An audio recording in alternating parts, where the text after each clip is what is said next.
कल आपने श्रवण किया कि मेरे ठाकुर ने इंद्र की जगह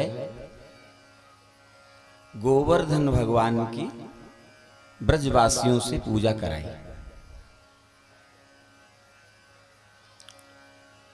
कन्हैया ने इस कथा के माध्यम से यह संकेत दिया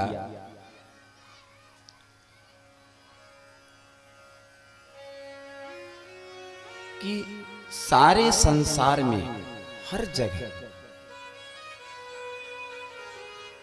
वासुदेव सर्वम इति, वासुदेव सर्वम इति, केवल और केवल परमात्मा है।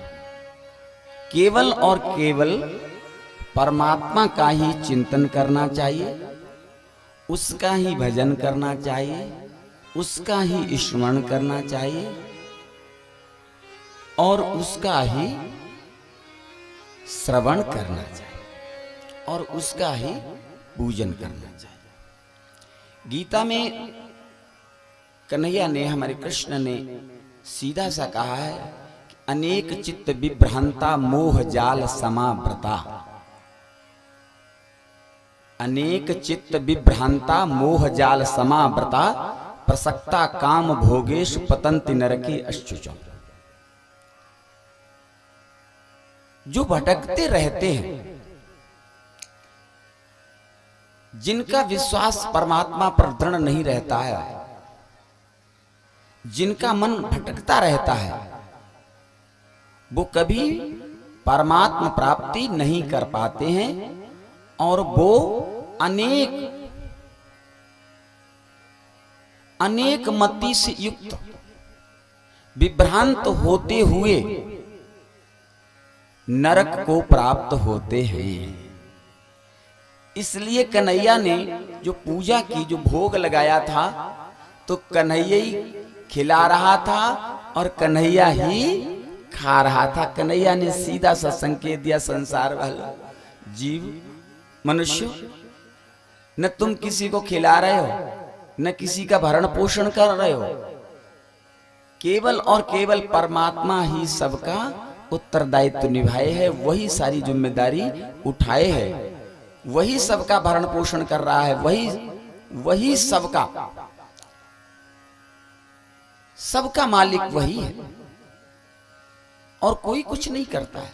हम तो एक कठपुतली की तरह नाच रहे हैं बस, और कुछ नहीं है। इसलिए केवल और केवल परमात्मा के प्रति ही अपना समर्पण, उसी के चरणों में प्रेम होना चाहिए।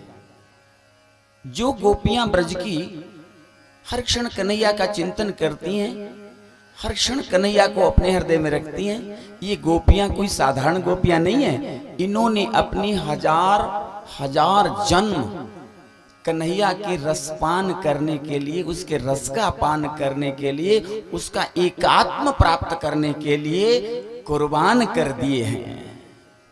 तो कन्हैया ने एक क्रम बनाया। सबसे पहले कन्हैया ने क्या किया? सबसे पहले क्या किया बोलो? बाल लीला का वर्णन आपने सुना, श्रवण किया। सबसे पहले कन्हैया ने माखन चुराया। माखन चुराया ना, तो माखन किसे कहते हैं? माखन हमारे शास्त्र में मन को कहा गया है,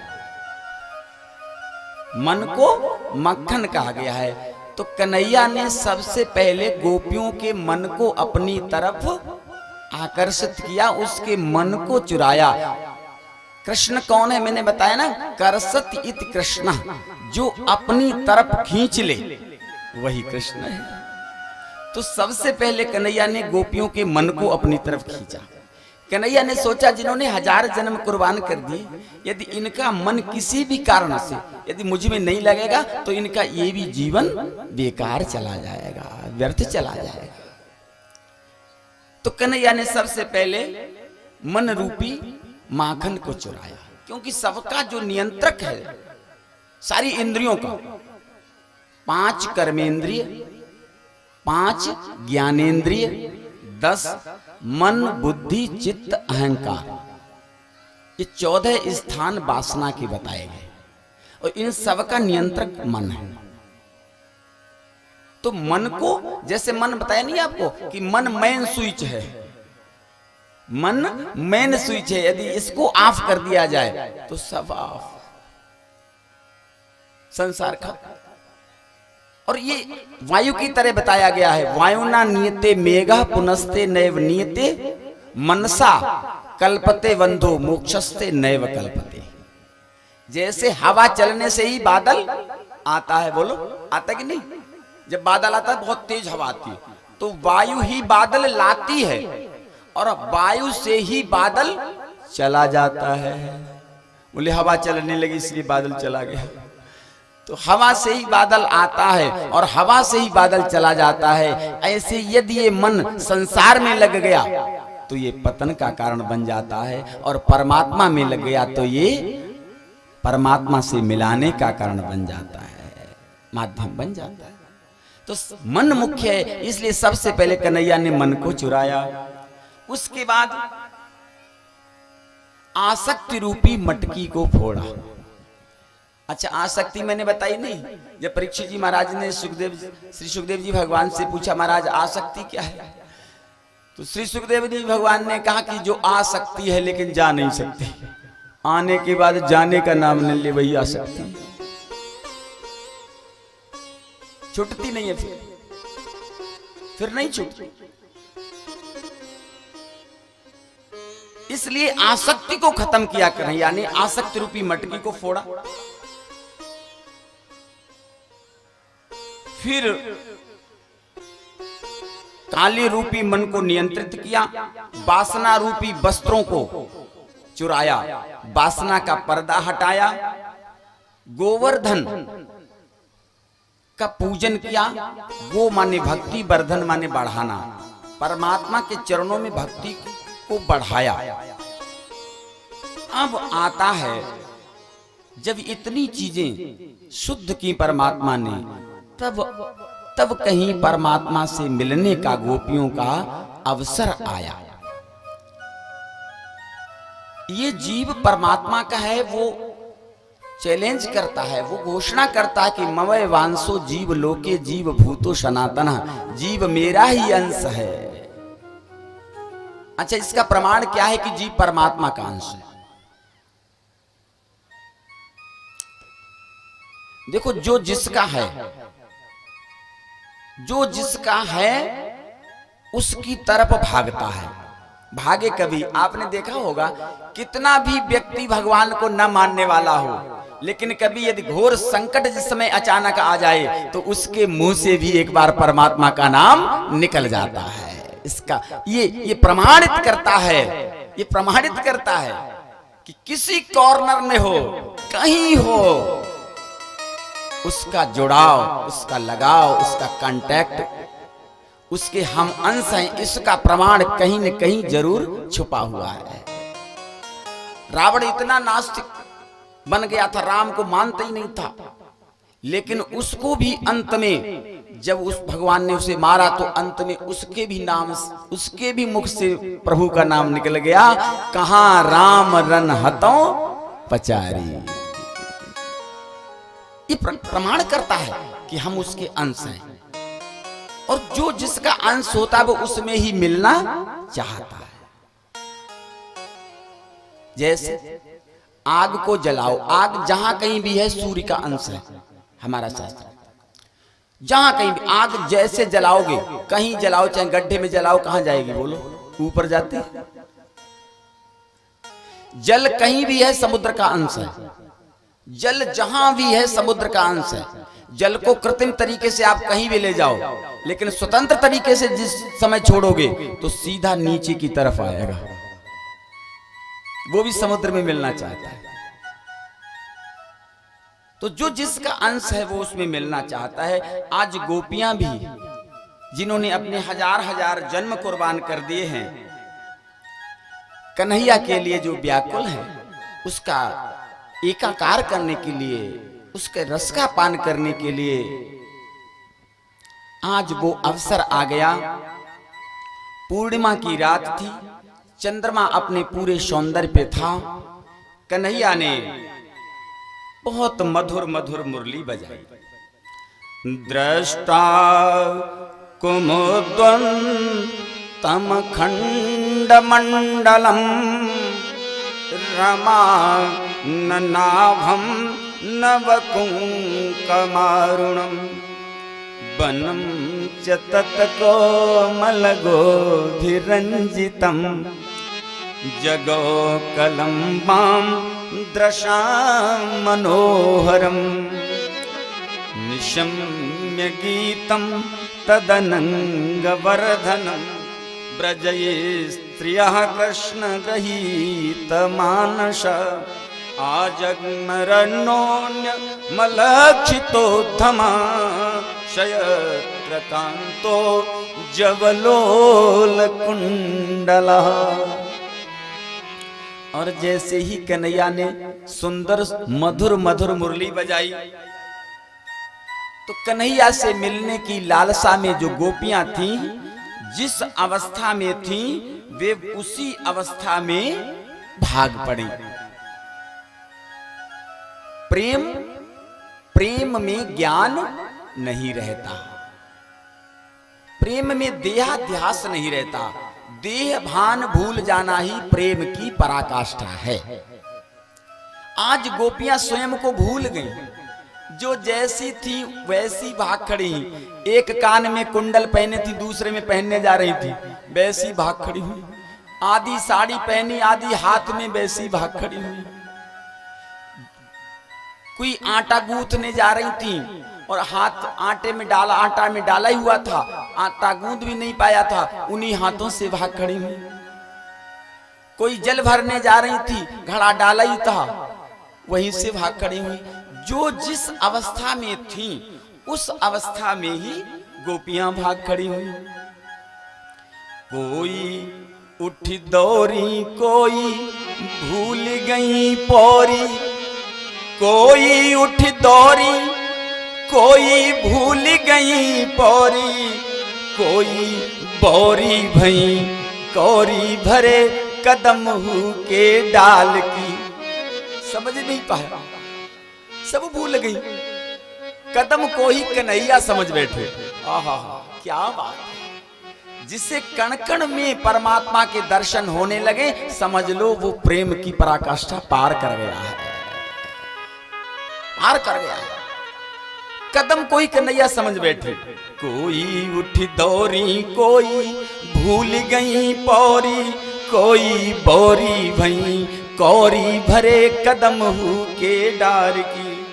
कोई खुले बाल, कोई भूषण बिहाल भागी, तज के श्रृंगार सुध भूली सब माल की। कोई गई कुंजन, कोई कानन को दौरी गई, कोई गई घाटन, कोई बाटन बिहाल थी। सारी ब्रजबाला कठपुतरी सी नाच रही। ऐसी आज बंसी बजी नंदजू के लाल की। ऐसी आज बंसी बजी नंदजू के लाल की। सब अपना देहाध्यास भूल गए, और देहाध्यास भूलना ही एकात्म होने की पहली सीढ़ी है, पहला डंडा है।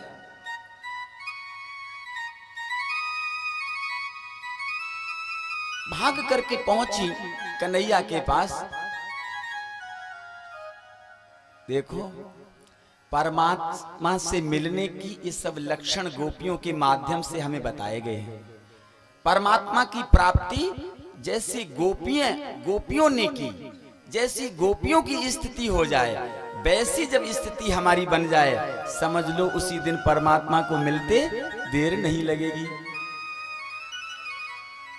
एक शिष्य ने गुरुजी से पूछा, गुरुजी एक बात बताओ, भगवान कैसे मिल सकता है, कैसे मिलेगा, उसका क्या उपाय है, कितनी तड़पन चाहिए? तो गुरुजी ने क्या बता दूंगा। तो एक दिन शिष्य को लेकर के गुरुजी गंगा स्नान पहुंचे और दोनों लोग गंगा जी में स्नान करने के लिए घुसे। शिष्य भी घुसा। तो गुरु जी ने कहा डुबकी लगाओ गंगा जी में। शिष्य ने जैसी डुबकी लगाई तो गुरु जी ने शिष्य की गर्दन को पकड़ लिया। अब शिष्य डुबकी अंदर लगाए, गुरु जी अंदर गर्दन दबाए। शिष्य निकलने के लिए छटपटाने लगा और जब प्राण निकलने लगे तो शिष्य ने एकदम बहुत तेज ताकत लगाई। गुरुजी ने हल्का हाथ कर दिया, निकला। बोले गुरुजी लगता प्राण ही चले जाएंगे, अगर आप छोड़ते ना तो हमारे प्राण ही चले जाते। तो गुरुजी ने कहा जैसी तड़पन आपको प्राण निकलने के समय हुई, इतनी ही तड़पन जिस दिन तुम्हें परमात्मा से मिलने के लिए हो जाएगी, उसी दिन कन्हैया तुम्हें प्राप्त हो जाएगा, उसी दिन ठाकुर तुम्हारा हो जाएगा। उसी दिन। आज सारी गोपियां कन्हैया के सामने खड़ी, मध्य रात्रि। कन्हैया ने कहा सौभाग्यवती गोपियों, तुम क्यों हमारे पास आई हो इतनी रात में? तुम वापस चली जाओ। गोपियों ने कहा कन्हैया हम वापस नहीं जाएंगे। इस दिन के लिए तो कन्हैया हमने हजारों हजार अपने जन्म कुर्बान किए, हमने सब कुछ आपके लिए छोड़ दिया। हमने कुल कान मर्यादा, कुल लोक लज्जा, पति परिवार पुत्र सब कुछ आपके लिए छोड़ दिए और आप मुझे वापस भेज रहे हो कन्हैया। अब हम वापस नहीं जा सकते, अब वापस नहीं जाएंगे। कन्हैया ने बहुत समझाया, बहुत समझाया, गोपियों तुम वापस हो जाओ। तुम क्यों अपने पतियों को छोड़ करके रात्रि में मेरे पास चली आई? तो गोपियों ने कहा हम लौट जाएंगी कन्हैया, लेकिन हमारे एक प्रश्न का उत्तर दे दो, हम अभी चली जाएंगे। कन्हैया ने कहा अच्छा बताओ कौन सा प्रश्न है? तो गोपियों ने कहा कन्हैया सुनो, एक पति पत्नी थे, तो पत्नी अपने पति को बहुत चाहती थी, बहुत चाहती थी। पति किसी कारणवश उसे बाहर जाना था, तो पत्नी ने कहा आप बाहर जा रहे हो और बहुत समय के लिए जा रहे हो, तो हम कैसे रहेंगे आपके बिना, क्या करेंगे? तो पति ने कहा कोई बात नहीं, हम फोटो तुमको एक दिए जा रहे हैं, इस फोटो को रख लेना और उसी के अनुसार काम करना। पत्नी ने पति का फोटो रख लिया और उसी के अनुसार वो गृह कार्य करने लगे। कन्हैया बहुत दिन हो गए और उसके बाद उसका पति बाहर से लौट आया, घर पे आ गया। कन्हैया अब हमें बताओ कि जब उसका पति लौट आया तो वो पत्नी फोटो के अनुसार काम करे या जो पति लौट आया पति के कहने के अनुसार काम करे? तो कन्हैया ने कहा फोटो की क्या जरूरत, अब तो जो पति लौट आया है उसके अनुसार कार्य करने चाहिए, जब असली पति आ गया तो फोटो की क्या जरूरत? तो गोपियों ने कहा कन्हैया ये जितने पति हैं ये सब संसार के फोटो हैं, असली पति तो आप हैं, त्रिभुवन पति तो आप हैं। ये पति एक दिन छूट जाएंगे, लेकिन आप ऐसे पति हैं जो कभी नहीं छूटेंगे। कन्हैया जब असली पति मिल गया तो इन संसार के नकली पतियों की अब क्या जरूरत रही? कन्हैया चुप हो गया, मूक हो गया।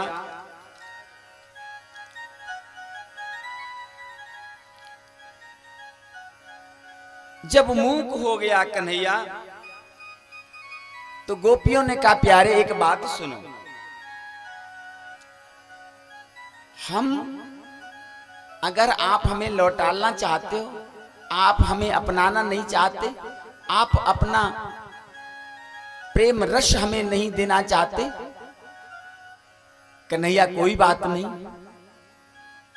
लेकिन हम जानती हैं कि हम प्राण त्याग करके भी, यही प्राण त्याग करके भी तुम्हें प्राप्त कर सकती हैं, लेकिन कन्हैया हम प्राण इसलिए नहीं त्याग रही हैं कि तुम्हारी कीर्ति में कलंक न लगे, तुम्हारी कीर्ति में कलंक न लगे, इसलिए हम प्राण नहीं त्याग रही हैं। नहीं तो कन्हैया हम प्राण त्याग करके भी आपको प्राप्त कर सकती हैं। जब गोपियों ने ऐसा कहा तो कन्हैया ने कहा, ठीक है गोपियों, अब तो सारी गोपियां प्रसन्न हो गईं, बहुत खुश, बहुत प्रसन्न। इधर नारद जी ने सुना कि आज कन्हैया महारास लीला करने जा रहा है, आज गोपियों और कन्हैया का मिलन होगा, आज आत्मा और परमात्मा से मिलन होने जा रहा है, आज गोपियों की जन्मों जन्मों की जो इच्छा है पूर्ण होने जा रही है। इस महारास लीला का मैं भी दर्शन करूंगा। तो नारद जी महारास लीला में पहुंचे। दरवाजे पर दो गोपियां बैठी हुई थी। गोपियों ने कहा, नारद जी आज आप अंदर प्रवेश नहीं कर सकते। क्यों? हम क्यों नहीं कर सकते? गोपियों ने कहा, नारद जी अंदर कोई पुरुष प्रवेश नहीं कर सकता, अंदर तो केवल स्त्रियों का प्रवेश है। तो नारद जी ने कहा, अच्छा, लेकिन हमें तो प्रवेश करना है, कोई ऐसी व्यवस्था है कि हम स्त्री बन जाएं? तो गोपियों ने कहा, हाँ नारद जी, राधा कुंड है, इस राधा कुंड में आप स्नान करेंगे तो स्त्री बन जाएंगे। तो अगर आप अंदर प्रवेश करना चाहते हैं तो आपको स्त्री बनना पड़ेगा। नारद जी ने उस राधा कुंड में स्नान किया और नारद जी स्त्री बन गए। नारद जी को प्रवेश मिल गया।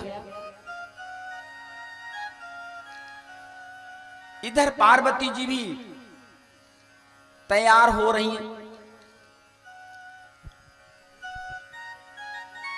पार्वती जी तैयार होने लगी तो भगवान भूत बावन भोलेनाथ ने पूछा, पार्वती जी आज इतनी विशेषतः तैयार क्यों हो रही हो, क्या बात है, कहां जाना चाहती हो?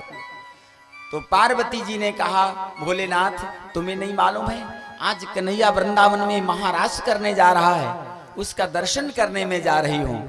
भोले बाबा ने कहा, तो क्या मैं नहीं चल सकता उस महारास लीला का दर्शन करने? मैं नहीं चल सकता। तो पार्वती जी ने कहा, भोलेनाथ वहां तो केवल स्त्री जा सकते हैं, स्त्री जा सकती है और कोई नहीं जा सकता। तो भोलेनाथ ने कहा, कोई बात नहीं, हम स्त्री बन जाते हैं। पार्वती जी ने कहा, स्त्री? बोले हाँ, अरे जो मेरे लिए स्त्री बन सकता है उसके लिए मैं 100 बार स्त्री बन सकता हूं। भोले बाबा ने कहा। पार्वती जी ने भोले बाबा को सुंदर रेशमी साड़ी पहनाई, स्त्री बना दिया और भोले बाबा पार्वती जी के साथ महारास लीला का दर्शन करने के लिए चल दिए।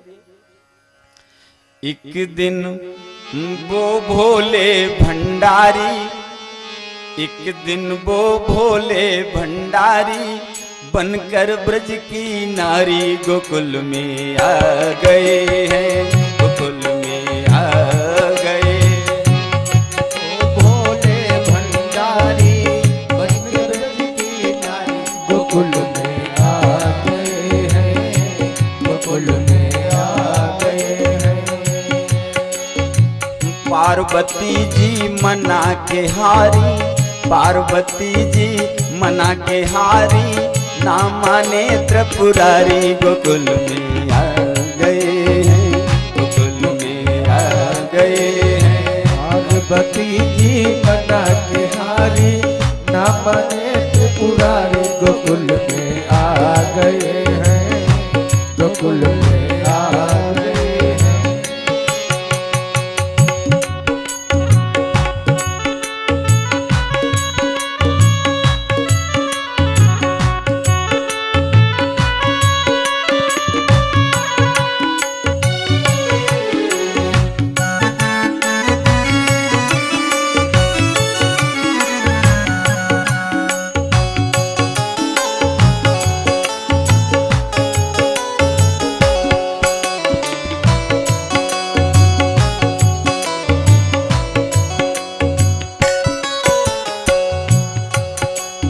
पार्वती से बोले भोला, मैं भी चलूंगा तेरे साथ में, तेरे साथ में, तेरे साथ में। राधा संग श्याम नाचे, मैं भी नचूंगा तेरे साथ में, तेरे साथ में।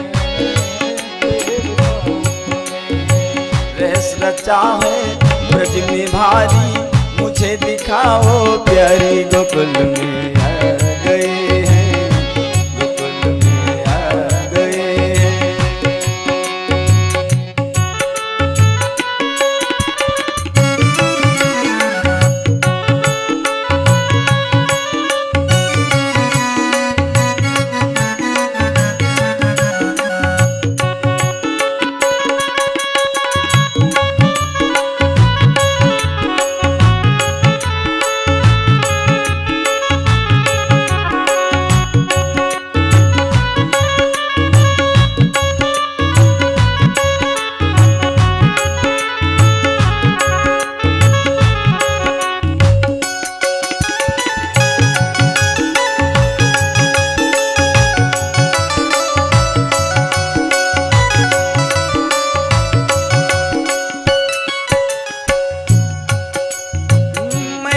सहेली तेरी, मैं हूँ सहेली तेरी, ऐसा बताना ब्रजराज को। ब्रजराज मैं हूँ सहेली तेरी, ऐसी बताना ब्रजराज को, ब्रजराज को। कुछ भी न कहना गौरा, कुछ भी न कहना गौरा, जाने न कोई इस राज को, इस राज को। कुछ भी न कहना गौरा, कुछ भी न कहना गौरा, जाने न कोई इस राज को, इस राज को। पहन के सारी रेशम बारी, पहन के सारी रेशम बारी, चाल चले मत वाली। गोकुल में आ गए हैं, गोकुल में आ गए हैं।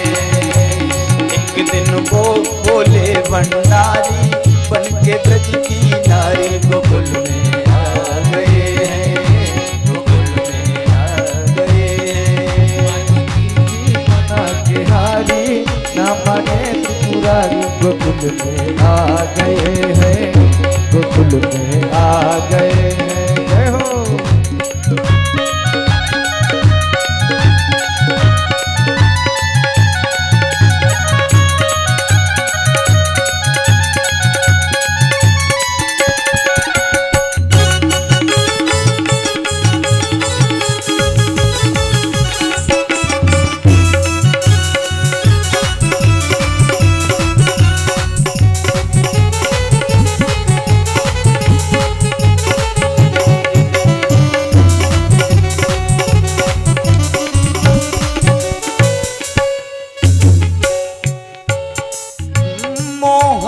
देखा जब समझ गए सब राज को, सब राज को। मोहन देखा जब समझ गए सब राज को, सब राज को। ऐसी बजाई बंसी, ऐसी बजाई बंसी, सुध बुद्धि खोए भोलानाथ वो, भोलानाथ वो, भोलानाथ वो। सर से सरक गई जब सारी, सर से सरक गई जब सारी, मुस्काए बनवारी। गोकुल में आ गए हैं, गोकुल में आ गए। पार्वती जी बना के हारी, ना माने त्रिपुरारी। गोकुल में आ गए हैं, गोकुल में आ गए हैं। पार्वती जी बना के हारी, ना माने त्रिपुरारी। गोकुल में आ गए हैं, गोकुल में आ गए हैं। जय हो।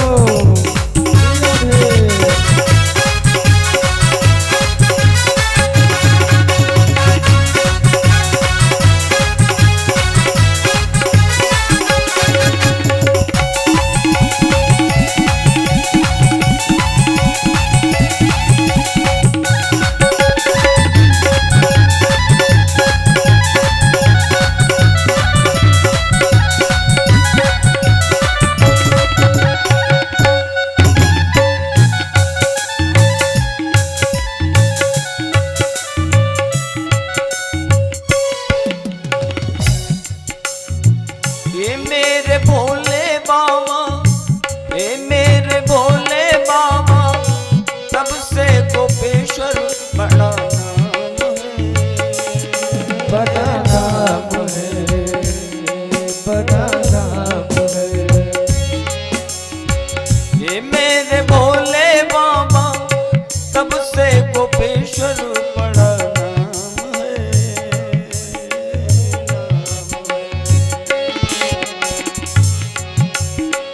वृंदावन में कैसा सुंदर,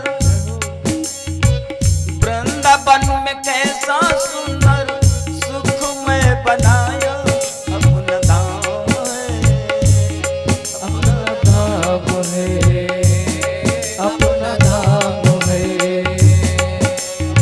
मुस्का कर बोले त्रिपुरारी रख लो लाज हमारी गोकुल में आ गए, गोकुल में आ गए। पार्वती जी बना के हारी ना माने त्रिपुरारी गोकुल में आ गए हैं, गोकुल में आ गए हैं। पार्वती जी बना के हारी ना माने त्रिपुरारी गोकुल में आ गए हैं, गोकुल में आ गए हैं। एक दिन को भोले भंडारी, एक दिन को भोले भंडारी बनकर ब्रज की नारी गोकुल में आ गए, गोकुल में आ गए हैं, आ गए हैं।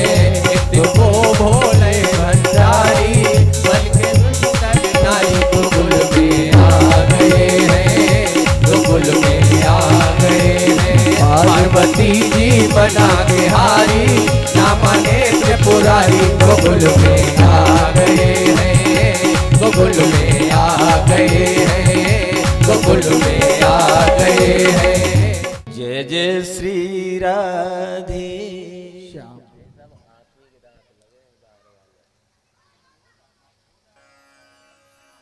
भूत बावन भोलेनाथ महाराज लीला में सम्मिलित होने के लिए आए। काम ने सोचा इससे सुंदर अवसर और कोई नहीं हो सकता।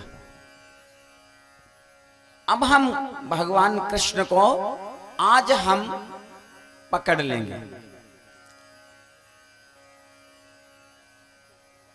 क्योंकि मध्यरात्रि का समय सारे ब्रज की गोपियां और अकेले कृष्ण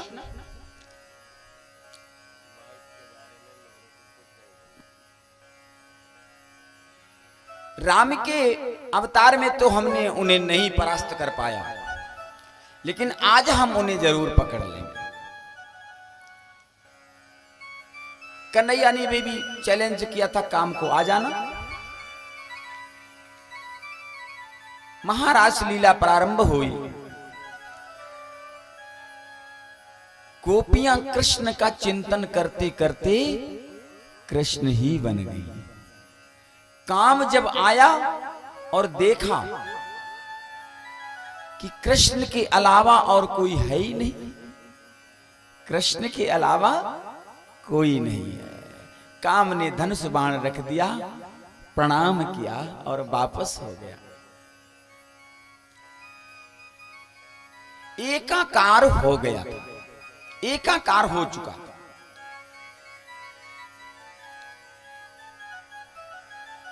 गोपियां और कृष्ण हैं कैसे? आपने देखा होगा जैसे समुद्र में लहरें, गोपियां और कृष्ण जैसे समुद्र और समुद्र की लहर। अच्छा, लहर बनती है ना समुद्र में, बोलो, समुद्र में बनती लहर। लहर बनने से समुद्र पे कोई फर्क पड़ता है? लहर बनने के बाद भी समुद्र के अस्तित्व पर कोई फर्क नहीं पड़ता। लहर के मिटने पर भी समुद्र पर कोई फर्क पड़ता है? नहीं पड़ता है। अच्छा, लहर अलग है और समुद्र अलग है। जैसे लहर और समुद्र एक ही है, लहर के बनने से समुद्र पर कोई फर्क नहीं पड़ता, लहर के मिटने से समुद्र पर कोई फर्क नहीं पड़ता। दोनों एक ही हैं। लहरों के समुद्र में समाहित होने के बाद भी समुद्र है, और लहर के अलग होने पर भी लहर समुद्र से अलग नहीं है, और समुद्र के अस्तित्व पर कोई फर्क नहीं है। जैसे दर्पण में देखने वाला भी वही है, दर्पण में देखने वाला भी कौन है बोलो, वही है, और दिखने वाला भी वही है। जैसे दर्पण में देखने वाला भी वही है और दिखने वाला भी वही है, ऐसे ही गोपियां और कृष्ण दोनों एक हैं, अलग नहीं है। आज दोनों एक हो गए।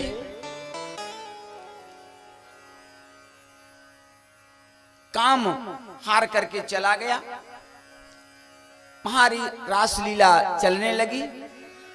कृष्ण रस का पान करती हुई गोपियां परमानंद को प्राप्त हो रही हैं। कन्हैया ने राधा जी को उठा करके अपने कंधों पे बिठाया, तो राधा जी ने समझ लिया कि अब हमसे ज्यादा भाग्यवान दुनिया में कोई नहीं है, हमारे जैसा भगवान का प्यारा कोई दुनिया में नहीं है।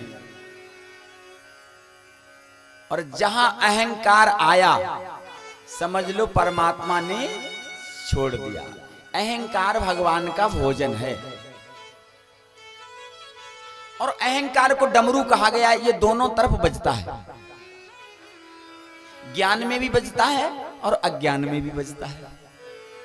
मैं बहुत बड़ा ज्ञानी हूं, ये भी अहंकार है। मैं बहुत बड़ा भक्त हूं, ऐसा अभिमान आ जाना भी अहंकार है। समझ लो भक्ति पूर्ण नहीं है। जहां सब कुछ लय हो जाए, स्वयं का बोध न रहे, वही परमात्मा चिंतन है, वही भक्ति है। हमारे शास्त्र में एक अहंकार होता है, एक लेसा अभिमान होता है। एक अभिमान और एक लेसा अभिमान। अभिमान कौन सा है? जैसे गिलास में आपने दूध को रख दिया और सुबह आपने उस दूध को, उस दही बन गया, दही को करके रख दिया, और सुबह आपने उस दही को पूरा पलट लिया और उसमें पुनः दूध करके रख दिया, तो फिर वो दूध दही बन जाता है। क्यों? आपने तो पूरा पलट लिया था, लेकिन फिर क्यों दूध का दही बन गया? क्योंकि पलट तो लिया था, लेकिन उसमें जो चिपक गया था वो नहीं छूटा था, उसने ही दूध को फिर दही बना दिया। सब